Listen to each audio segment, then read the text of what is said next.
Good afternoon and welcome to the first CB webinar of the year 2022, where we'll be discussing communications in times of uncertainty, challenges, or opportunities. My name is Iman Ismail, and I'll be the moderator of this session. Please note that the session will be in both English and Arabic, so you can choose the language of your preference. I'd like to ask our attendees to use the Q&A option to send out their questions to our panelists, and they will answer them during the Q&A session. The webinar will be addressing the importance of communications in times of uncertainty, in light of what we have been going through during the past 2 years, specifically in brand communication, with rapidly shifting news cycles and the aftermath of COVID-19. We will also introduce the journey of commercial bank and the communication methods that we followed that led us to be recognized on a global level. I would like to welcome our participants and thank them for joining us today. Hussein Al Abdallah, Dr. Bamadian Ramadani, and Julian Treasures. Our first speaker today, Mr. Hussein Al Abdallah, Executive General Manager, Chief Marketing Officer, and Head of CB Private Banking at Commercial Bank. Mr. Hussein. Thank you. Thank you, Iman, for the introduction. Welcome, everybody. This is our first session, as Iman mentioned, of many to come. My name is Hussein Al Abdallah. I head the marketing and premium banking service here in Commercial Bank. I welcome you all. And I would like to also join our esteemed speakers to talk about today about several topics that related to communication and brand. So with that said, my topic today is going to be about communication, how this evolved over the last few years, and what to expect in the future. And in the last session or last part of my communication or my presentation, I'll be talking about what Commercial Bank did in terms of communication during COVID, and which was recognized by many of the big public publication around the world and won an award for it. So with that said, we start with the first slides. Now, if we talk about communication, primarily communication has transferred from source to consumer model to consumer model. In 1996, the internet was its infancy as a communication tool. The popular portal were contact developer like American Online and Prodigy at that time. But most communication at that time was generated by a content provider, such as media, TV network, magazine, and so on, and delivered to consumer of that communication. Obviously, needless to say that feedback was very hard, if not impossible, to get quickly. There were very few options to get communication. Over the last 20 years, communication has become socialized and highly segmented. And the internet has empowered small groups and movement to become social. Communication back and forth are done closer to real time than ever before. It's much easier to get viral response to popular communication. As a result, society now at large and is in transition away from traditional powered structure to new ones that can be better address its communication in a social friendly way. Ultimately, this better meets the need of those who are communicating. Technology been the force behind these changes, and we will talk about it in the next on how it's changed and what it meant to us.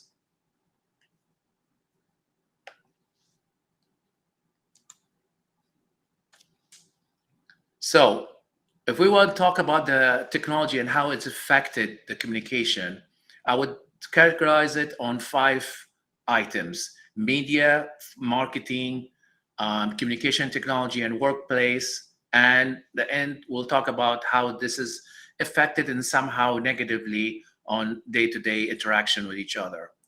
Technology has transformed the way we communicate and do business forever.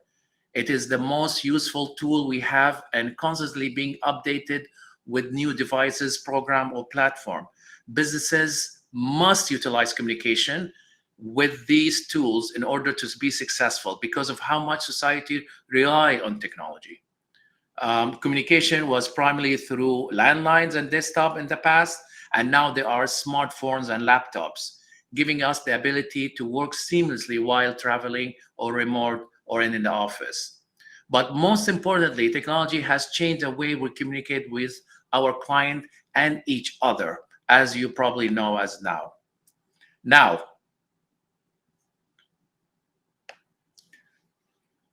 every day, let's talk about media. Every day, new technology being embedded and new forms of media advertising are born. But media advertising look a lot different now than it did before. For example, public used to get their information through the television or newspaper. Because of that, businesses had only had those two channels or platforms to display their advertising to their target audience. Today, there are numerous ways people can get their news and information, such as YouTube, media, news, website, you name it. Additionally, because of the multitude of platforms that the internet has to offer, there are many more ways businesses can communicate with their client through media. Instead of company in the old days investing a large amount of money in television commercial, these days there are another option. They can invest in shorter ad to be paid for a smaller amount that appear in social media videos and other video platforms. Businesses can also create their own creative content and organically reach their audiences using their social media and digital account, which lead us to marketing. Because of the drastic change in technology and how societies use it, companies now can longer solely rely on traditional marketing techniques. Currently, 76 of advanced economies and 45% of emerging economy own a smartphone.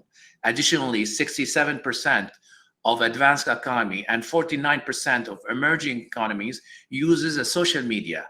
Because of this, marketing is a lot more competitive as there are numerous ways to target your audience using smartphone and social media.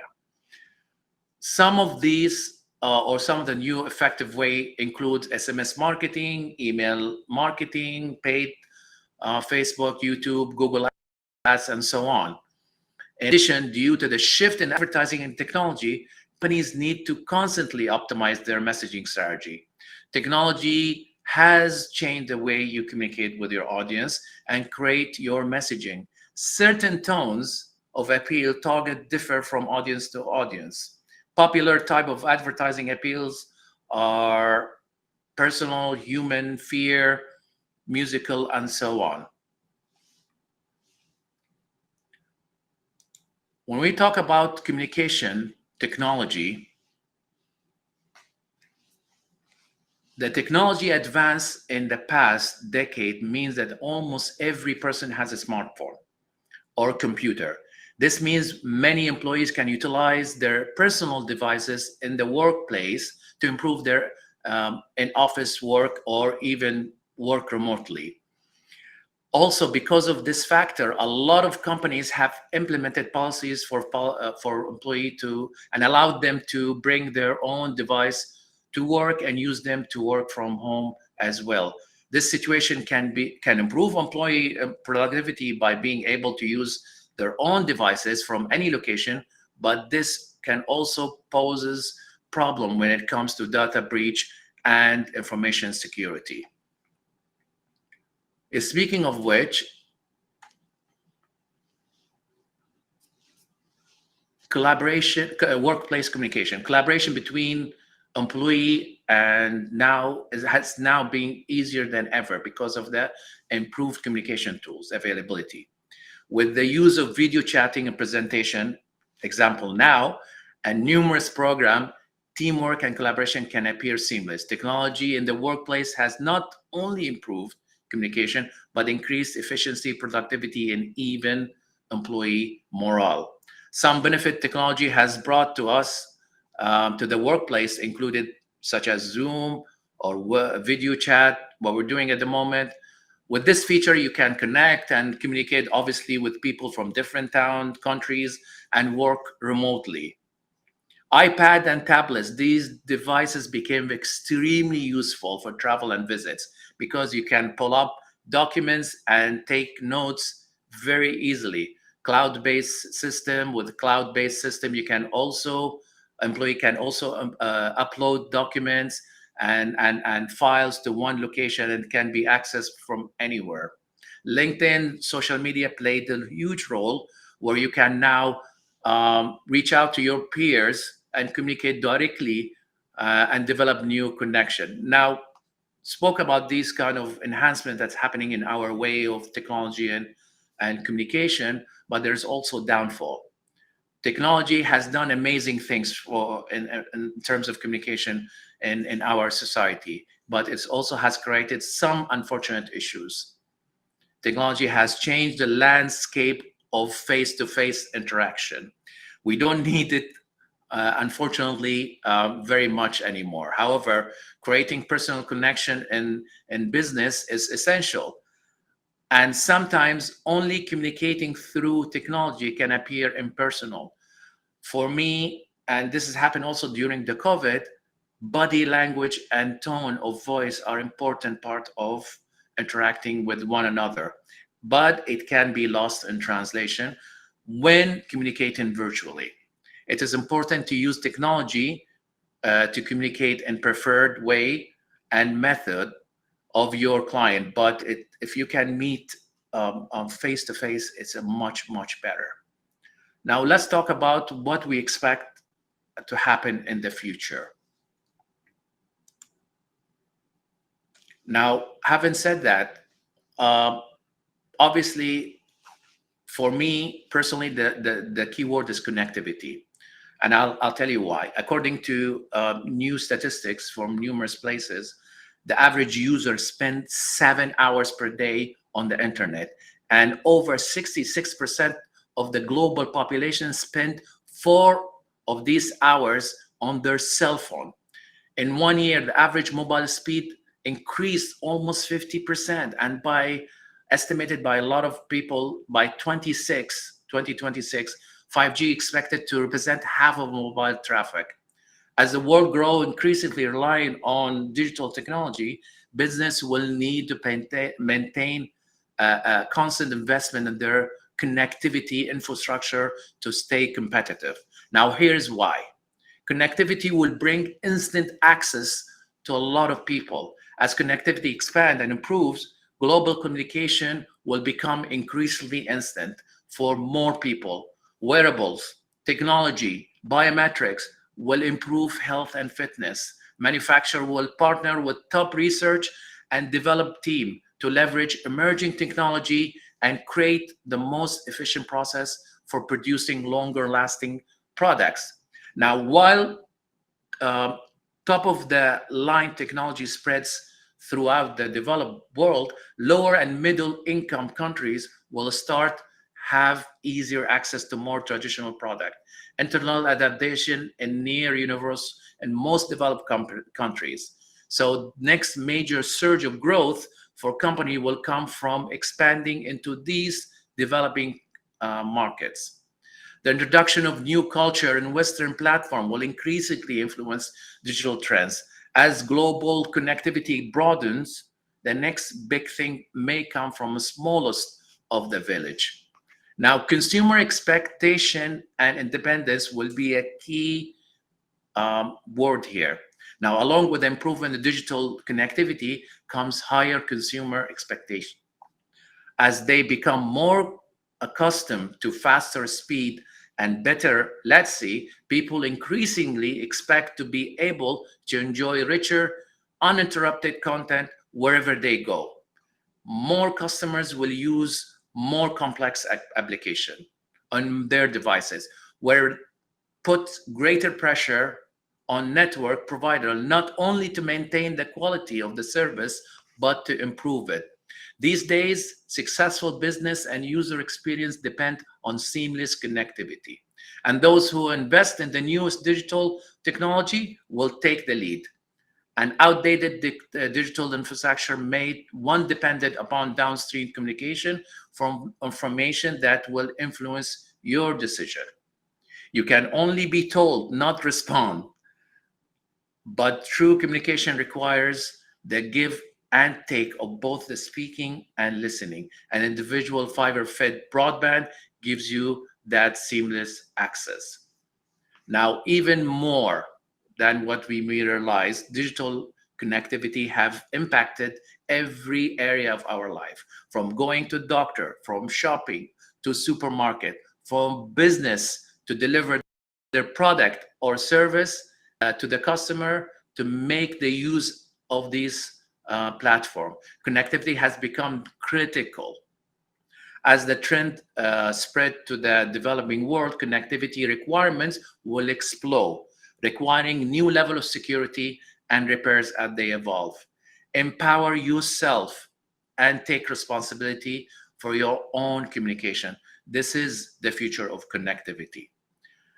Now, before I end my slide, I would like to talk about what commercial bank has done during COVID response in a longer term, and talk about what communication, in terms of communication, what commercial bank has done to respond to this, let's say, unpredicted pandemic that hit the world, and not a lot of countries were ready for it. In commercial bank,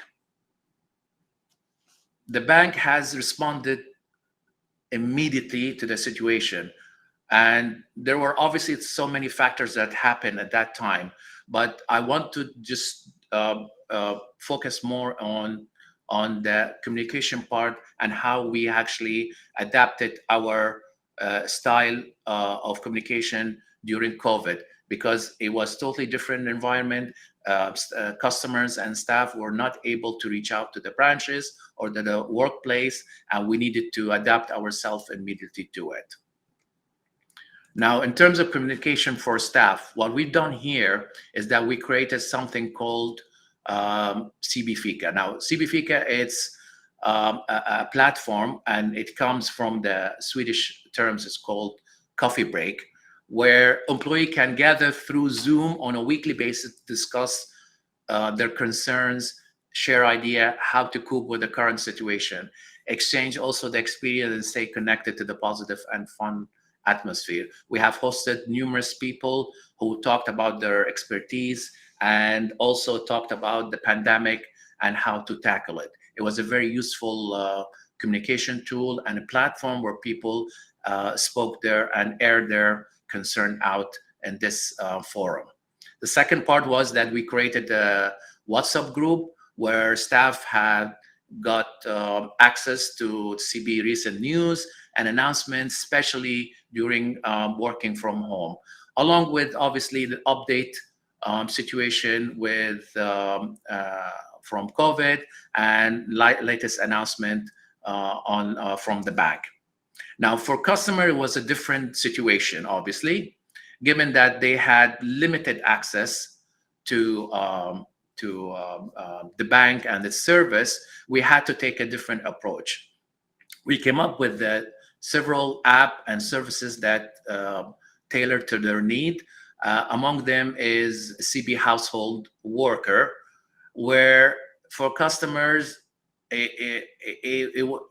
Commercial Bank was the first bank to launch it. And this service basically allowed individuals to create a pay card account for their personal workers in the household, farm or other personal staff. Using this service, the monthly salary can be credited, and if it's required, remittance can be set up on behalf of domestic worker to their beneficiaries in overseas country using Commercial Bank, the award-winning digital 60-second remittance solution, all without leaving home, enabling everybody to stay home.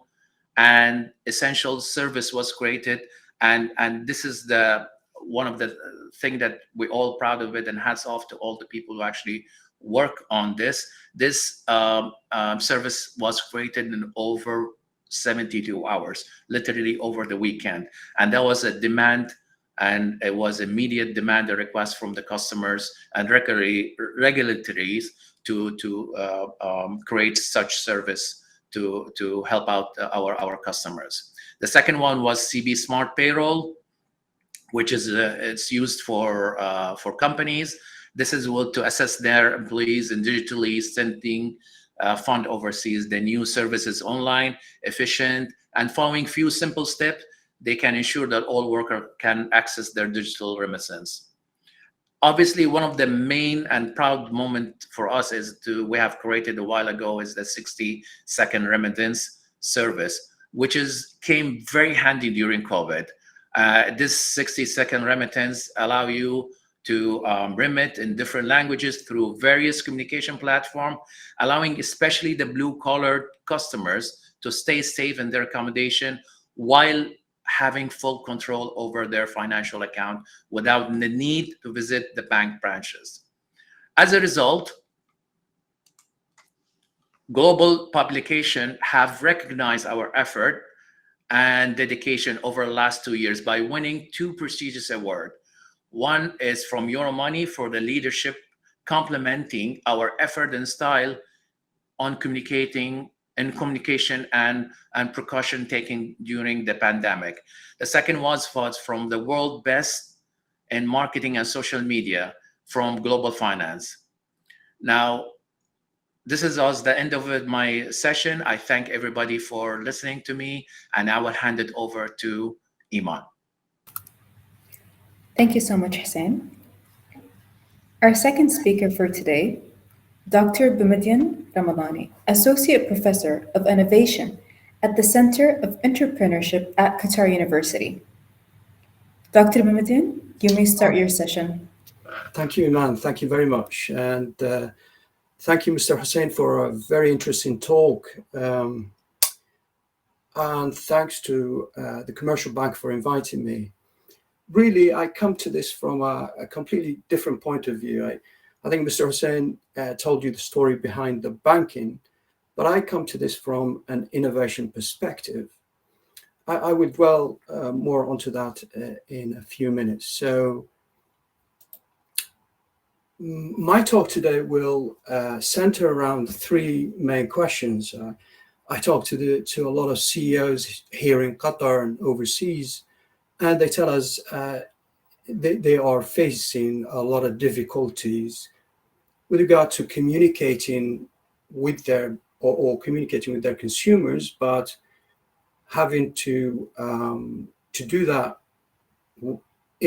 while in crisis, but also post-crisis.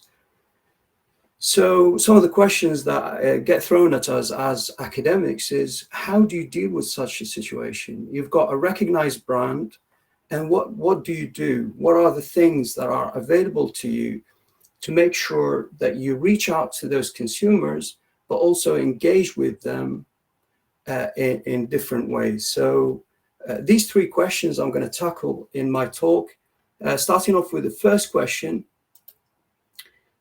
So why is it difficult nowadays?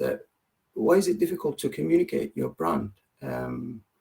Really, it's summarized into these 4 terminologies. We refer to them as VUCA. So volatility, uncertainty, complexity, and ambiguity is what characterizes the market nowadays. Most people will have to go through one of a pandemic experience like the one we've gone through, COVID-19, during the lifetime.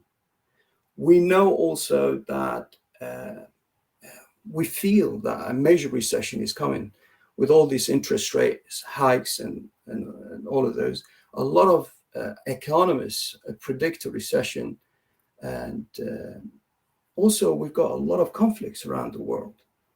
And as a brand, you must question how do you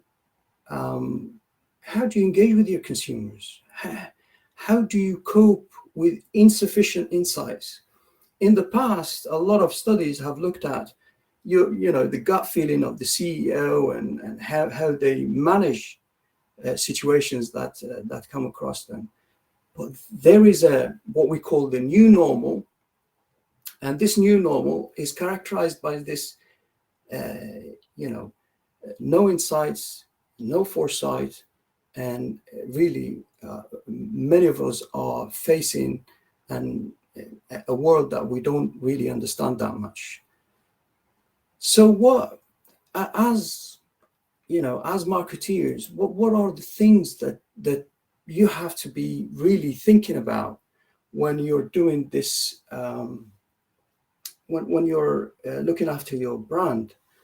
So here I jotted down all the ideas that I could think about. So really, just to share with you some of the research that I'm doing at the Center for Entrepreneurship within Qatar University, is that we're doing a lot of work on business model innovation.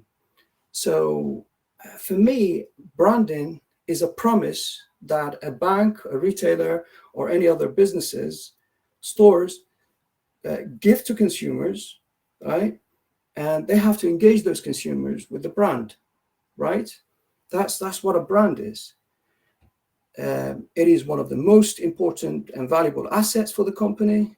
But nowadays, you've got a changing world, really. Consumers are no longer those that do shopping offline. They're no longer owning products. They're no longer out of the home. They're no longer global. They're no longer caring about their data privacy anymore. What they care about now is access, convenience, in-home locality. They care about the local businesses. They want to support local businesses. They care about convenience, right? So I've given you my data. I don't care about my data anymore. But what I care about is my expectations have gone really high, right? So this interaction really has a number of challenges, right? So we're talking about the challenges and opportunities in this talk.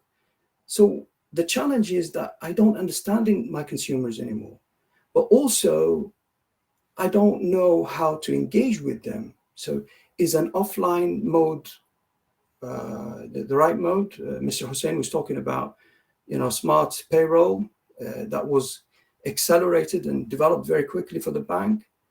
Or should I go online? Or is there a hybrid model that I have to adopt? It really depends on your business. So most banks, restaurants, stores, nowadays they have to think about personalizing their customer journey. Their customer journey is no longer what it used to be. So they've got to personalize that, make sure that the brand is felt, experienced by these consumers throughout that customer journey, okay? So that's the first point I want to share with you. The second one, and this is really my thing around business model adaptation, right? So in terms of business model, what are the things that really you have to think about when you're thinking about, branding, communicating your brand to your consumers? Two things. You've got your value proposition and you've got your marketing activities. I know marketing people will hate me for this, but I'm going to say it anyways. So the old way of doing things, advertising, targeting, that reactive mode of, putting together strategies that, just get to those consumers, get them to pay, is no longer the way forward. People really have changed. Post-pandemic, people don't care very much about the brands, and that's where the value proposition comes in. They don't have a value or a brand preference anymore. I don't have to shop from Carrefour or Waitrose here in the UK. What I care about is the product function, what it does for me. I don't care about the place. The physical place is no longer an issue for me. What I care about is access. Is that online, offline, hybrid? And really, my ideas around value is what are the new values? And a lot of people cannot afford some of the products. So what can I do to help these consumers realize more value out of or more functionality out of the product or the service that I deliver. So really, there are a number of challenges there, and the one size fits all strategy, marketing strategy, segmentation and targeting is no longer the way forward. You've got to think about your 4 C's, your content, your commerce, your community, and your convenience, really. So in that, what are the components of my business model that needs configuring? Like Mr. Hussein said earlier, he and his team very quickly put together this cafe element. And what it does is we know that consumers nowadays, really what they care about is how you treat your employees. And for you to engage with your own employees on a daily basis, and you've got this smart element that put things together very quickly, that's the way forward. So in terms of value proposition, I think there is a big challenge there, which is convincing consumers of your solutions rather than products. So what are the functionalities that you're going to embed for your product so that it makes more sense for consumers? Now, the performance or the survival for some companies is a very interesting outcome, really, because marketing people think about consumer loyalty, and they do loyalty cards and stuff like that.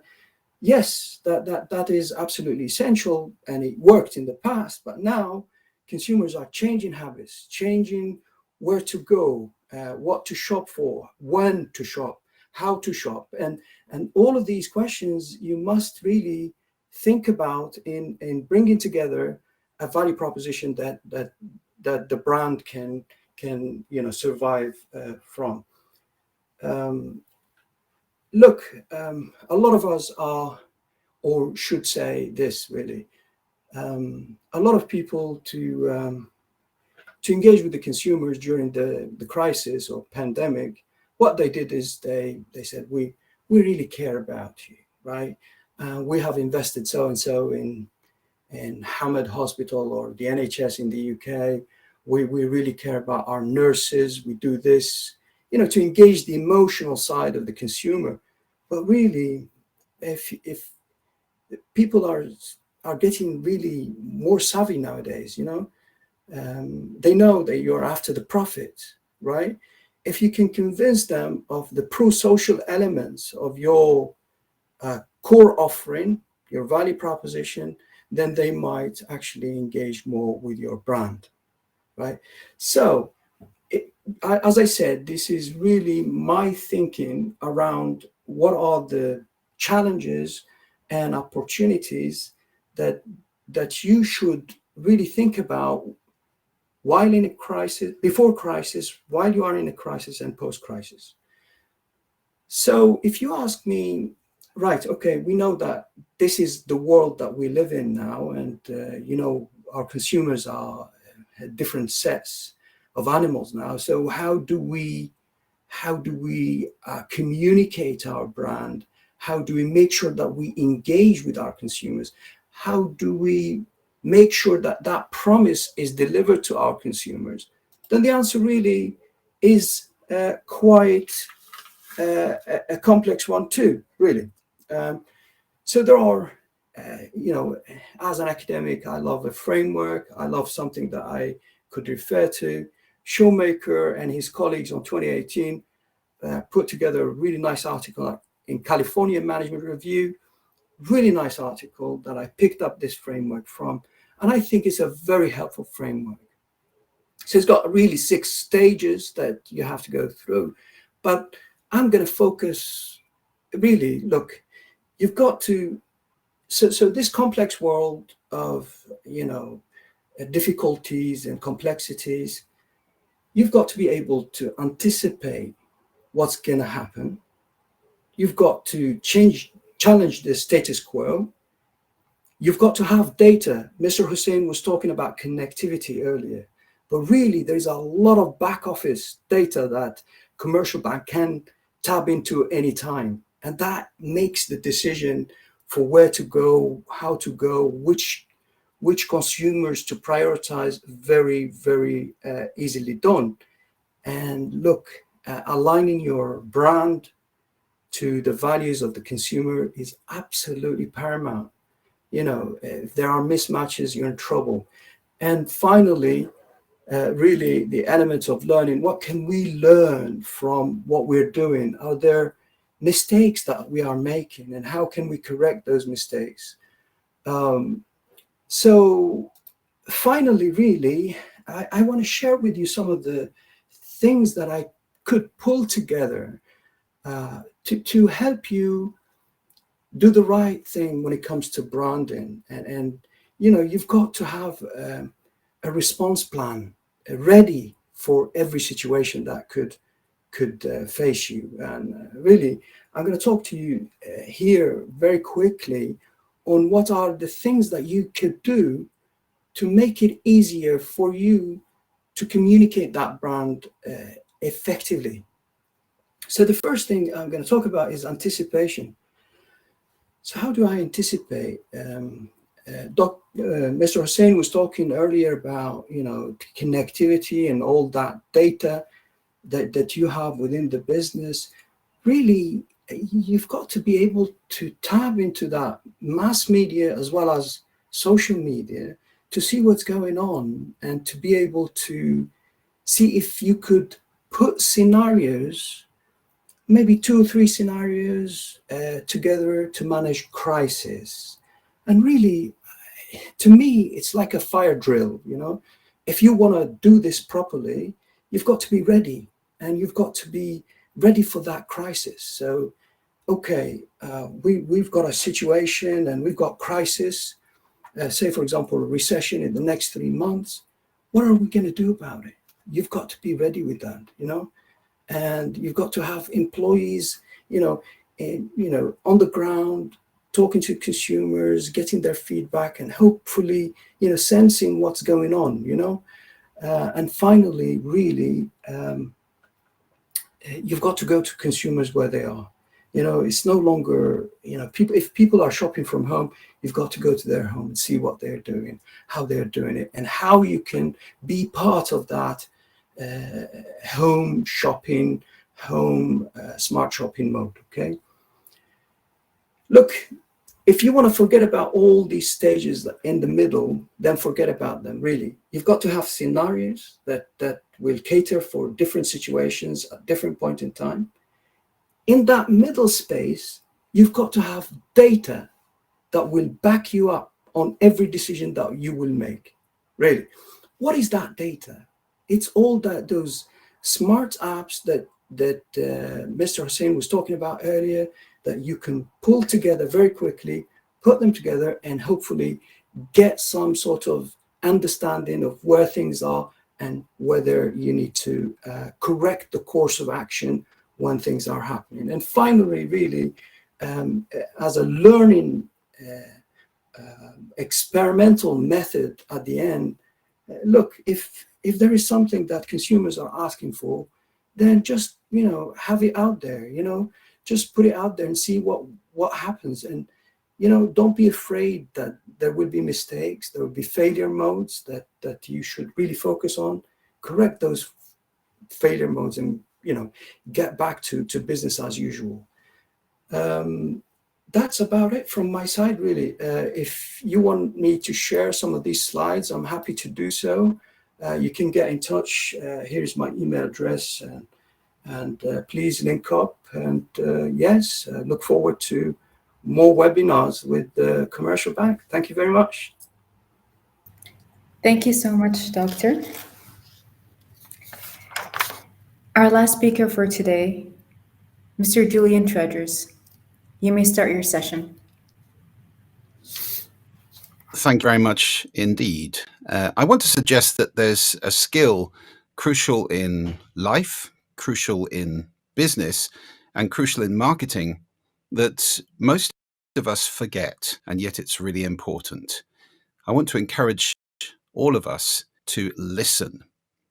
When you say corporate communication, We think generally about outbound communication, advertising, PR, social media, and so forth, outbound. And yet inbound is absolutely critical in a fast-moving world. Well, there are a number of reasons why listening is really important. First, sound affects us all profoundly, actually in 4 significant ways, and I'll share those with you now with some examples. Here's the first. Sorry about that. For those of you who are wearing headphones, that's a little shot of cortisol, your flight hormone. Any sudden sound will do that to you. Sound is our heartbeat, our breathing, our hormones, even our brain waves are altered by the sound around us. Let me calm you down again. This is surf, a lovely relax. Have trouble sleeping. It's a really good sound to use, very similar to the breathing of a sleeping human being, and a sound we associate with being relaxed. So sound affects us physiologically, first and foremost. The second way sound is psychologically. Music is an obvious example of this. In many, many places, music is used to enhance or change emotions. And it's not the only sound that affects us psychologically, changes our mood. At the Sound Agency, my company, we often deploy nature-based sound, and particularly birdsong. Birdsong makes most people feel relaxed because we've learned over hundreds of thousands of years that when the birds are happily singing, things are normally okay. Also, nature's alarm clock, time to be alert, so it's a very good sound to work to. The third way sound affects us is cognitively. You can't understand 2 people talking at the same time, or in this case, 1 person talking twice. Nobody can do that. If people have to work in offices that sound like this, the effect, and this is happening all over the world in billions of square feet of open plan offices, the effect is dramatic. Yes, potentially a 2/3 drop in productivity for people who are trying to do knowledge work when there are people talking around them. You have no earlids, you may have noticed, and you can't not listen to people's conversation. It's extremely damaging to productivity. The final way sound affects us is behaviorally.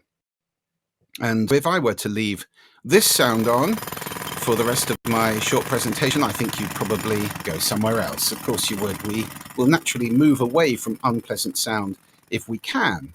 And that's something that retailers are only now starting to understand, because the research shows that if they're playing inappropriate sound, and in this case that would be fast-paced music, it makes people move faster and sales drop by over 1/4. So sound affects what we do, as well as how we feel, how we think, and what's going inside our bodies. I'll give you another example of how sound affects behavior. We installed sound in the city of Lancaster, California desert. It was a very relaxing soundscape based on birdsong with some tonal elements. It played down the main street here in Lancaster. The shopkeepers loved it, and the sheriff reported that crime fell by 15% after that installation was made. That made the front page of the Wall Street Journal. Sound affects our behavior. And unfortunately, it's affecting us in very negative ways a lot of the time. In Europe, there is a great deal of noise. And this kind of noise, traffic noise in particular, has devastating effects on people's health. Research has established a strong link between noise and adverse cardiac pressure, heart attack, stroke, and so forth. It's fatal for many people. And the estimate is that this is a burden on the health system of up to 2% of GDP. That is in excess of $300 billion a year down to noise and its effects on people's health, largely through lack of sleep. You can't sleep when there's a lot of noise around you. Well, perhaps because of that noise, we've got rather unconscious. That's the way we normally relate to sound, isn't it? We don't think about it very much. And unfortunately, that allows it doesn't stop it from affecting us, the fact that we're not conscious of it. Listening is incredibly important in a fast-moving, dangerous world like the world we're in right now. I say dangerous because there are so many threats coming at us from all directions in business, in life, that we haven't foreseen before. Now, just like this little fellow who's very successful out in the wild, we need, in order to survive, we need to be fast, we need to be strong, and we need to be flexible. Well, those are great qualities in business as well, aren't they? There's one other thing you need: awareness. There is not a single vertebrate on this planet that doesn't have ears. There are many that don't have eyes. Hearing is our primary warning sense, and listening in business is critical, not only warning of danger, but also for all of these good things. Listening is how we lead people. How can you lead people? But you can't do it by shouting. It's by listening and understanding them. Listening is how we innovate, standing on the shoulders of giants. How can you persuade somebody or sell to somebody if you don't know what their problem is, what they really need? Any great salesperson will tell you the most important part of a sales conversation isn't the speaking, it's the listening. Listening is fundamental for our relationships. What's the most common complaint in relationships? He or she never listens to me. Conscious listening, always understanding. Ultimately, it boils down to these three things: your happiness, your effectiveness, and your well-being. Being a good listener gives you huge advantages in life. But we often get confused between hearing and listening. Hearing is a capability. You don't have to do anything to hear. You're hearing all the time. Listening, however, is a skill, completely different. It's something you can practice, something you can master personally and as an organization. Unfortunately, as I've said, it's under threat, and I really do think listening is, to a large degree, a dying skill. Part of that's that we don't really consider it as an important thing to teach. Here are the 4 ways we communicate: reading, writing, speaking, listening. 2 send, 2 receive, 2 for the ears, 2 for the eyes. And I presented them here with equal weight, but that is not how we treat them in education. It's much more like this. It's a child leaves school unable to read or write, but tragically, millions of children are leaving school every year having never been taught how to speak effectively, even less so that listening is even a skill to master or to become proficient at, and a skill that's going to affect their outcomes in life profoundly. So we don't teach it. And then there are 2 human tendencies I'd like to mention, which organizations get into just as much as we do as individuals, which really damage our listening. First of all, looking good, the desire to look good, to impress. That tends to lead to hyperbole, even lying. In personal conversation, speaking, always having to be bigger, better, best. In marketing speak, I mean, how many of us get the lie, we're experiencing unexpectedly high call volumes at the moment? That kind of thing is just about looking good, but it's not true, and everybody knows it's a lie, generally. So it doesn't work to that kind of shallow looking good to customers in general. And if there's one thing we like more than looking good, that's being right. And that is easily done by making other people wrong, disparaging people. It puts us on a very slippery slope, of course, to start to depersonalize people. And that is what we're seeing in the world today, in politics all over the world: polarization, ghettos of entrenched, ever more extreme opinion. I think the American relationship counselor and writer Harville Hendricks said, you can either be right or in a relationship. I think there's a lot of truth in that. And certainly as an organization, being right is not the way to treat your customers. Organizational listening, it is abject, ladies and gentlemen. It's terrible. This was a survey done just a few years ago of many organizations, ranging from very large to very small. And this is what they found. The listening is terrible. You'd like to think that speaking and listening, sending and receiving would be in some sort of balance, but in organizations, they're not. The average was that organizations said they were devoting only 20% of budget and effort to listening, 80% to outbound. That was self-reported, and we all like to think we listen more than we do. I would say that's probably an exaggeration. Does it matter? Yes, it does. It matters because sound is becoming more and more important.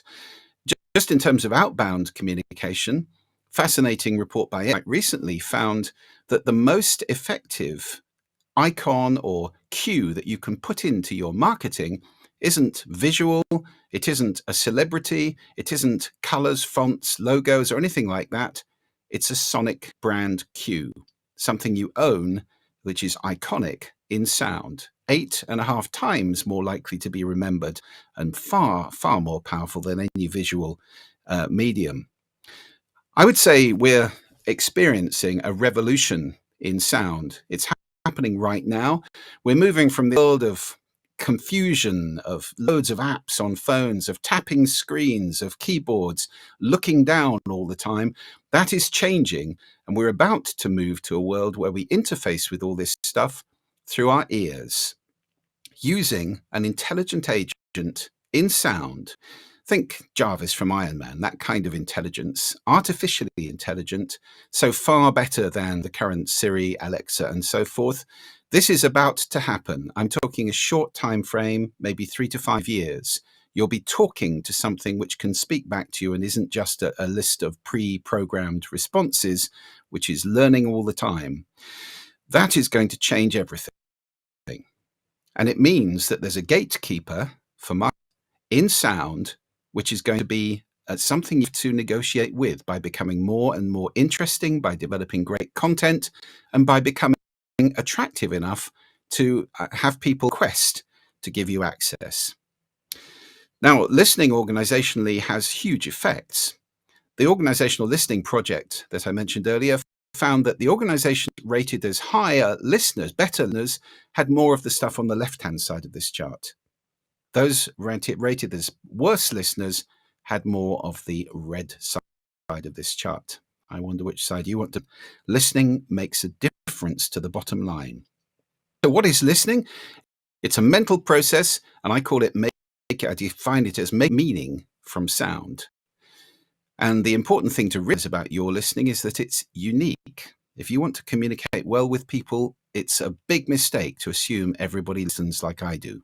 They don't, because we all listen through a set of. Here they are, the culture you're born into, the language you speak, the values and attitudes and accrete along the way from parents, teachers, friends, role models, the assumptions and expectations that you have and intentions that you have at any given moment and the emotions you have going on. Your listening changes through the day, and every individual has a different listening. So your listening is creating your reality. Now, listening well and consciously is a huge competitive advantage, personally and organizationally. I think there are 4 C's in play to effective listening, just as the 4 C's you heard from Dr. Ramney there. They're different 4 C's. These are consciousness, that you're doing something. It's not a capability like hearing, it's an action, it's work to listen. Secondly, commitment. You have to put things down. And listening requires total focus. Real listening requires the other person or what you're paying attention to. Compassion, trying to understand the other person from their point of view. And curiosity. Ferociously curious is a wonderful way to listen, because if you treat every instance as a possible learning, you gain so much more out of life. I want to give you 2 brief exercises before I finish to improve your conscious listening. The first is rasa, the Sanskrit word for context. It stands for receive, appreciate, summarize, ask. Receive means actually paying attention to the person speaking, looking at them and not doing something else, emails, not doing texts, no devices, looking at the person, giving them 100%. Appreciate is the little noises and gestures we make to show that we're paying attention. Oh, really? Eyebrow raises, head nods, and so forth. Summarize, the word so, very important word in business and in all communication. So what I understand is this, is that right? Or so we've all agreed this, now we can move on to that. And of course, asking questions all the way through and at the end. That's RASA. And the other exercise I want to give you is a concept called listening positions. You can change your listening position by altering your filters. And sometimes we need to change our listening positions. It's a very, very get into the habit of asking, where could I best listen from? I'll give you a couple of examples. Critical listening is what you've been doing to me since I started. Oh, where did they get that from? I've never heard that before. Is that useful? Is that interesting? So that little voice head, the one that just said, what little voice is he talking about? That's critical listening. Very useful in business in general, but perhaps you don't want to take it. There are times when we need to be more into empathic listening, which is going on to the other person's island, feeling their feelings and leaving them understood and valued. Active listening is a very important discipline in business and in life and in relationships. It has 3 stages as far as concerned. Stage 1 is to reflect. That is to let the other person know you've heard them. What I heard you say is this. Is that right? Did I get you? The second stage, important, is to validate what they said. Even if it's scary and you don't agree with it, and you can do it from a distance, you say, okay, I really don't agree with you, but I can understand you think that. It makes sense that you would be feeling angry with me, or it makes sense that you would be upset with us, or I completely understand why you're delighted with what we just did. So validating the other person's point of view. And stage 3, you can then start to contribute. Now, this works in sales conversations just as much as in conflict resolution, in dealing with employees, in dealing with bosses as well. So 3 stages of active listening. One more thing I think is that we need to design all our spaces, not just for appearance, which is what architects are trained to do, but also for experience. So we start to challenge that paradigm of people trying to work in really inappropriate spaces.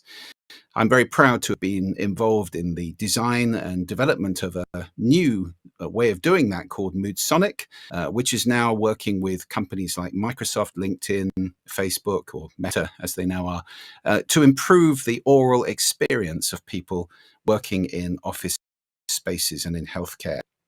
If what I've said has piqued your interest and you'd like to improve your listening, well, there is help out there on the internet. You can visit, in particular, the International Listening Association, who are at listen.org. You can find courses, consultants, and tools. There are ways to start to become a listening organization, which really will improve the way that you relate to staff and to customers. Because conscious listening has only one outcome, and that is understanding.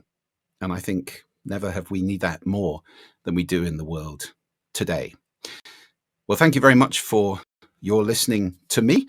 If you are interested in what I've said, I have a number of TED Talks which are on these kind of subjects, a couple of books, and I'd be delighted to entertain you at my website or my company's website at any time, or to have messages from you. Thank you. Thank you so much, Julian. We will have a 1-minute break so we can share your questions with the panelists, and we'll be back.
Okay, so I'll start with the questions and answers now.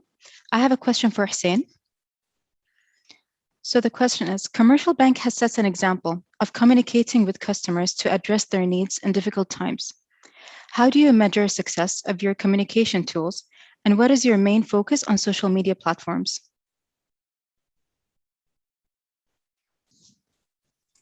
Thank you, Iman. Can you hear me? Yes.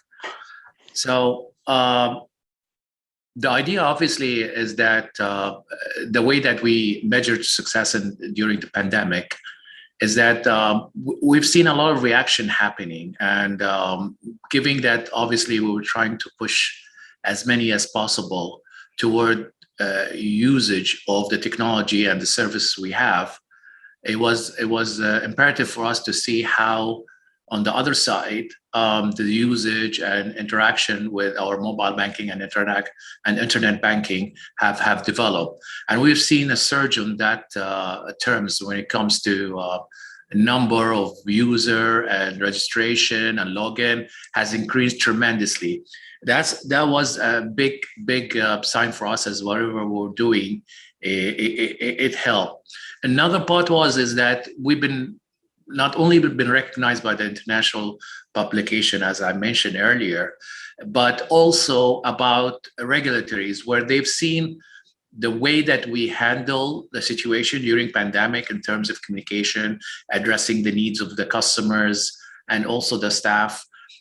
It was unique in itself that they've asked us actually to lend them some of the techniques and some of the project that we worked on in order to basically cascade it to the other entities in terms of learning experience.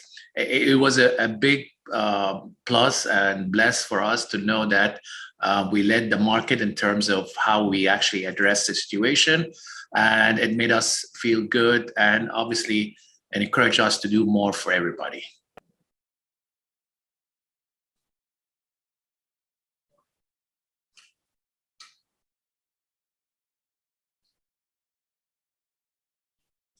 Iman, I cannot hear you, sorry.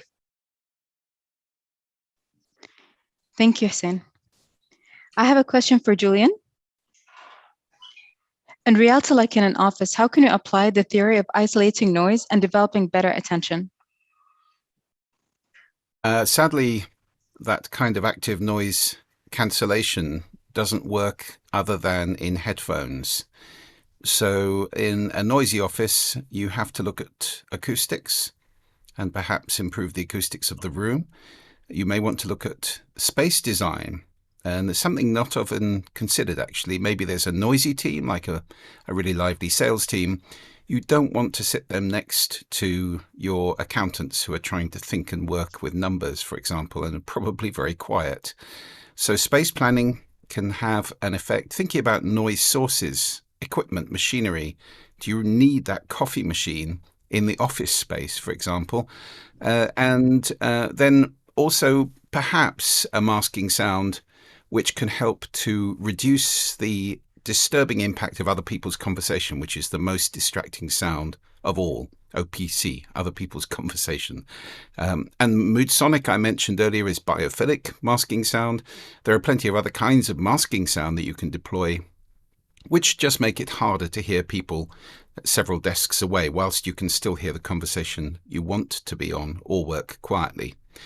Ultimately, of course, if you're in a noisy office, maybe the best thing to do, if you really want to do solo working, is pop on some headphones and listen to birdsong, the best sound to work to. That's very nice. I would definitely try it.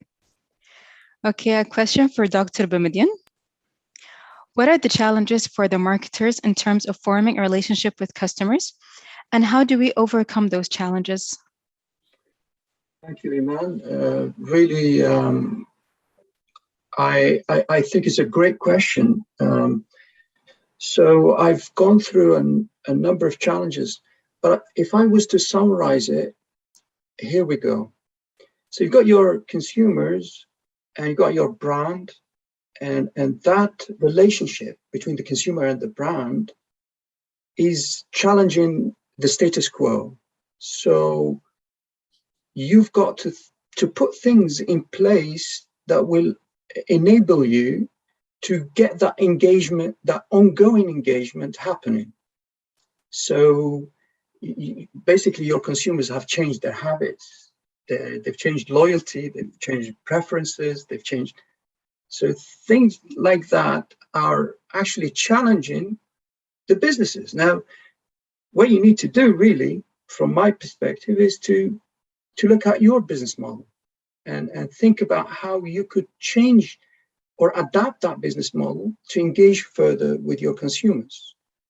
In changing the business model, I've talked about the value proposition, I've talked about the marketing activities, but really it's that engagement that you need with your consumers to get the sense of what they want and try and deliver that brand to them somehow.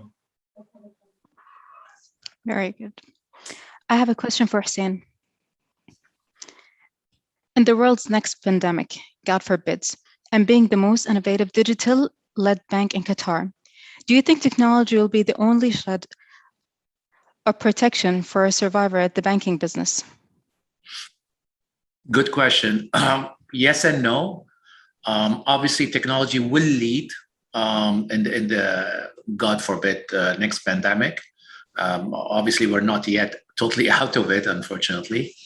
But yes, technology will lead it. However, it's not going to be the only adversary or also process that we need to follow. Obviously, with I mentioned this in the presentation, with great technology, you get also greater responsibility. Technology did open a door a lot of for people to actually have access to your data privacy, your information, your basically day-to-day activity, and this is where most of the big companies are working really hard and ensuring that though we are developing more convenience and access for customer to pursue their daily activities, will ensure that their privacy and their information is protected.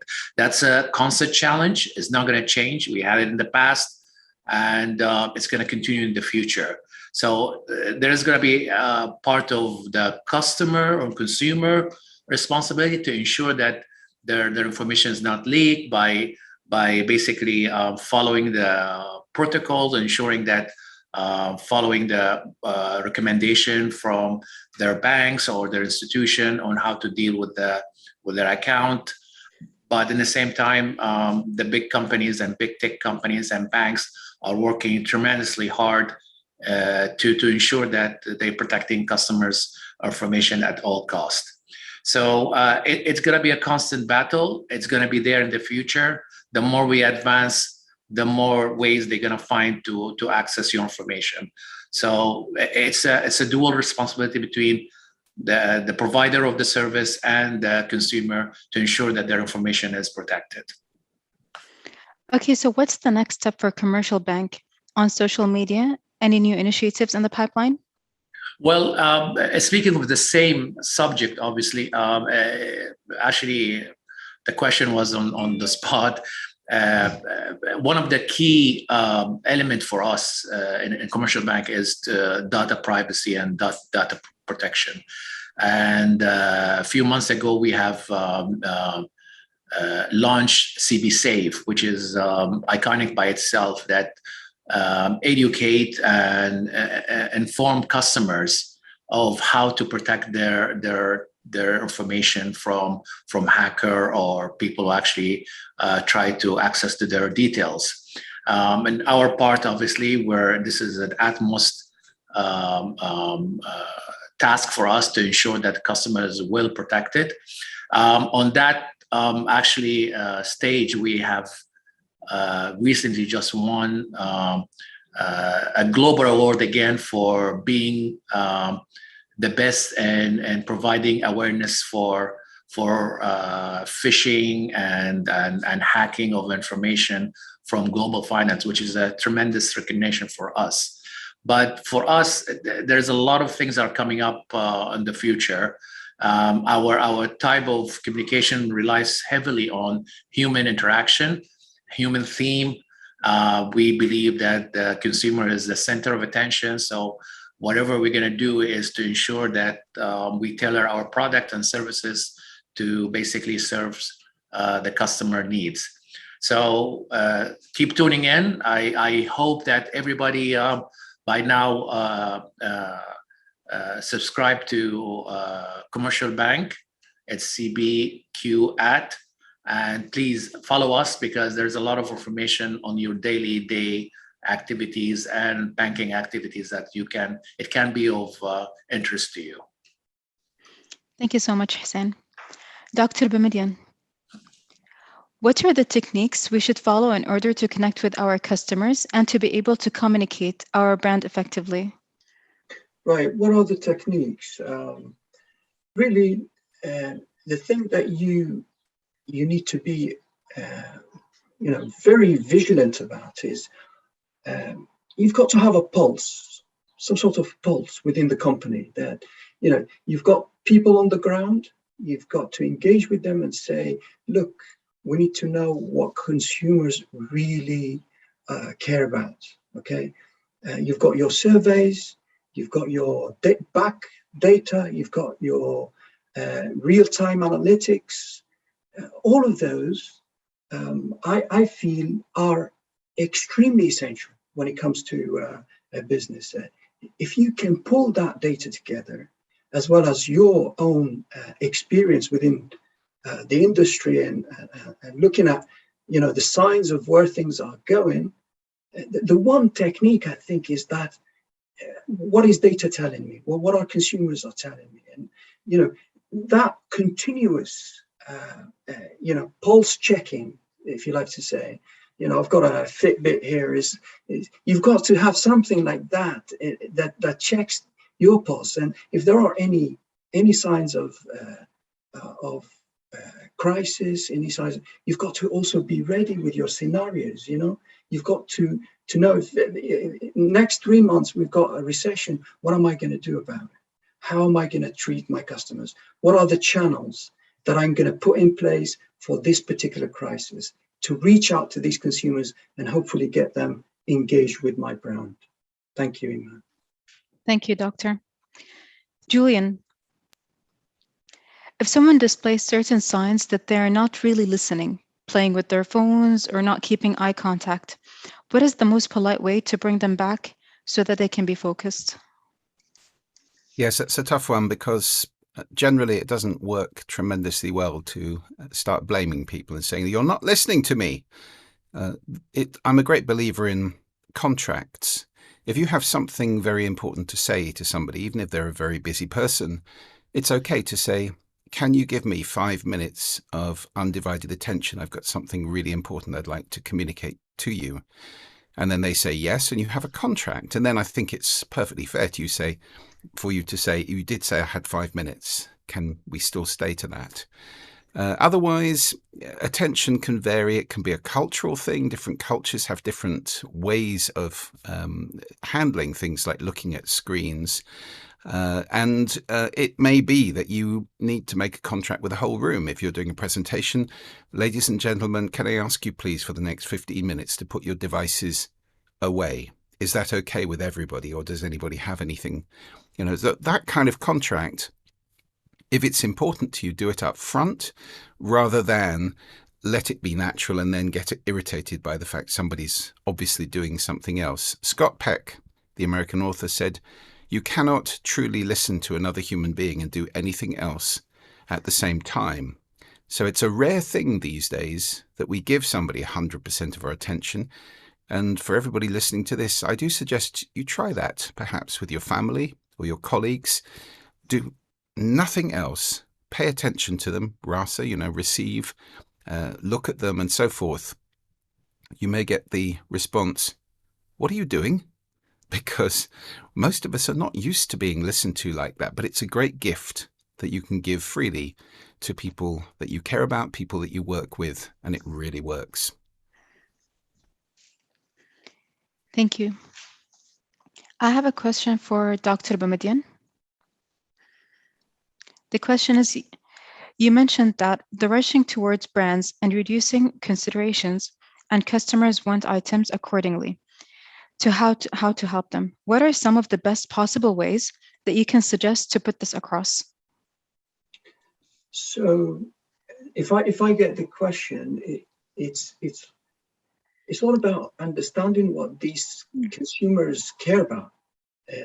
If I say, I know that the consumers care about, for example, the COVID crisis that we had, consumers care about nurses, about the healthcare delivery. So it's not only sufficient that you put that, CB cares about nurses, or we are going to invest in nursing, or we're going to open a new school for nursing. You've got to really care about what consumers want. Say, I don't know,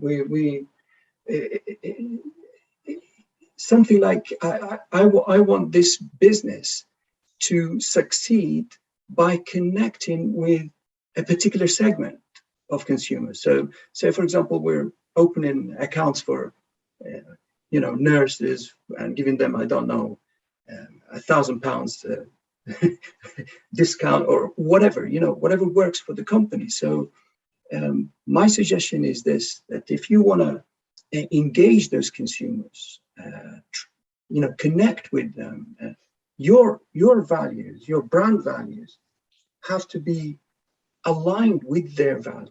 So whatever they care about. So if they are pro-social, if they are, if they care about blue collar workers, if they, you've got to also show that you are doing so as well. And these are some of the things that you could do to engage with your consumers. Thank you, Doctor. Ihsan, what is your say on Metaverse? Do you see CB there in the near future? Or any idea? Itself on soon disappear. Okay. I think he has something to say about it. That is a huge topic. Listen, for those who don't know what metaverses are, it's basically it's a virtual reality, augmented reality, where people can connect or communicate virtually. Now, would that going to have impact on banking in the future? It might. We're already seeing a lot of companies that start using this. An example would be like a Snapchat, who introduced a testing environment where you can actually look into selecting your goods and see how it looks like it in this metaverse. Sorry, it's still a new game, and I'm not sure how long it will take until develop as a full shape. But my bet it's gonna be there, and we're already seeing some of the effect on the it's altering some of the economy, digital economy business. We've seen also in some of the schools they start using it. So I think it's not going to go away for sure, but how it's going to be transferred to places like banking and financial institution, that's yet to be seen. It's still brand new. So we have to wait and see. Thank you, Ihsan. Julian, in the new emerging future, what are the criteria of effective business communication? People seem to have got habited to the virtual world of communication, and there is the reluctancy of getting back into person and direct conversations. Yeah, that's a great question. Thank you, Iman. And well, the answer is this medium is here to stay. COVID accelerated it massively, and Zoom has done incredibly well out of it, as have other platforms. It's not going away, because meeting like this saves such an enormous amount of time in travel, money, carbon. It's so much more effective. But as Mr. Hussein said in his talk earlier, we lose a lot as well. So there's a cost to this efficiency. Body language, the kind of really small cues that you get when you're face to face with somebody, and perhaps also, the informal time that we might spend if we have a meal with somebody or spend extended time with them, where you get to know them It's rather than a simple transaction-based communication like this. So it is now the case that the bar is higher. We still will go and see people, perhaps when they're closer to us, or perhaps when the communication is that much more important and significant. Big events will still happen where people come together, especially where the networking is really at the core of it, as opposed to going and sitting in a big room and listening to speakers, which really you can pretty much do online. The corollary of all of this, the fact that this is not going away, is that we need to get good at it. And I am constantly stunned by how not good at it many people are. You know, there are some basic rules of doing this thing well. They don't cost a great deal to implement, to look as professional as possible, to sound as professional as possible, to use the medium to its maximum. Those things can be done relatively simply with some training. I mean, I do webinars on this stuff, but I think it's really important for anybody in business and for all employees who use this to train in order to master this, so that we are as good at this as perhaps we have been in the past at face-to-face meetings. So training is going to be very important. It's not just like listening. It's a skill. It has to be mastered. It's not a natural capability to come across well in a virtual communication. So what is your experience with assumption and misinterpretation of workplace relationships? That's another one for me. Assumptions are absolutely critical. It's one of the big filters that I mentioned in my talk. We have a lot of assumptions that we make about the world. You know, I assume if I flick a switch that a light's going to go on. I have no idea how that works, but I assume it is going to, and so far so good. And we make a huge amount of assumptions about what's going on in other people's heads, what they're thinking of us, what their opinions are, what they might think, what they might say or do. And these assumptions color our responses, our initiatives, and that's true of organizations just as much as it's true of us as individuals. I mean, you've heard also the importance of data in understanding things, but data are susceptible to misinterpretation. Data are never perfect, and we're always working with some assumptions. The important thing about assumptions is to be conscious that we're making them, so that we can challenge them and adjust them. Otherwise, they become entrenched and they turn into opinions, dogma, ritual, and that's how organizations fail. You think of models like Kodak and Nokia and so forth. It's very easy for even the mighty to fall if they get ossified into assumptions which turn out to be incorrect. So challenge is very important. Thank you so much, Julian. Ahsan, in many cases, we received several emails about warning and protections in a way that we can't know anymore if these are actually real or not. Listen, I mean, that's going to continue to be an issue, but there are some tips that you can take in place. And especially if you follow Commercial Bank, you'll see some of those tips online and social media. But in general, there are some key things that you need to do to ensure that these are a genuine email, SMS, for email purposes, like for instance, the email address doesn't have any faulty letters or doesn't come from Gmail, or it's written in the right way. So another thing, in any cases, ensure that you don't press on the links that have been sent along with this email without ensuring that it did come from the respected entity or institution that you deal with. Again, like I said, in face of it, there's a lot of similarities between those fishy emails and the real ones.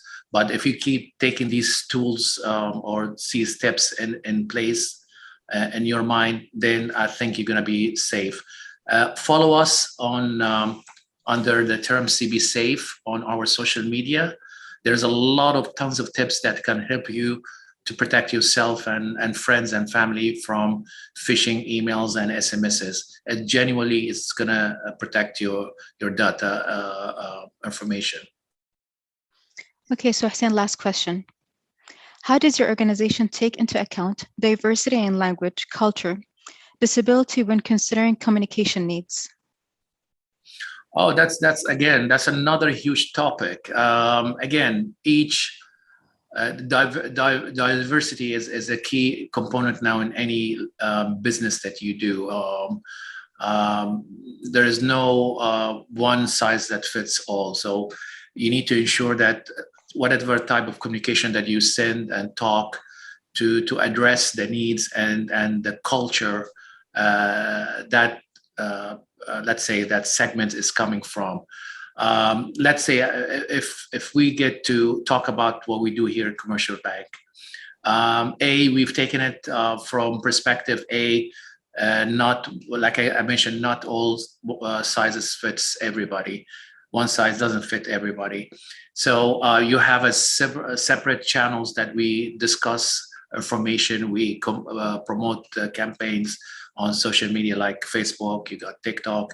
And again, if you see in each one, it has a different languages.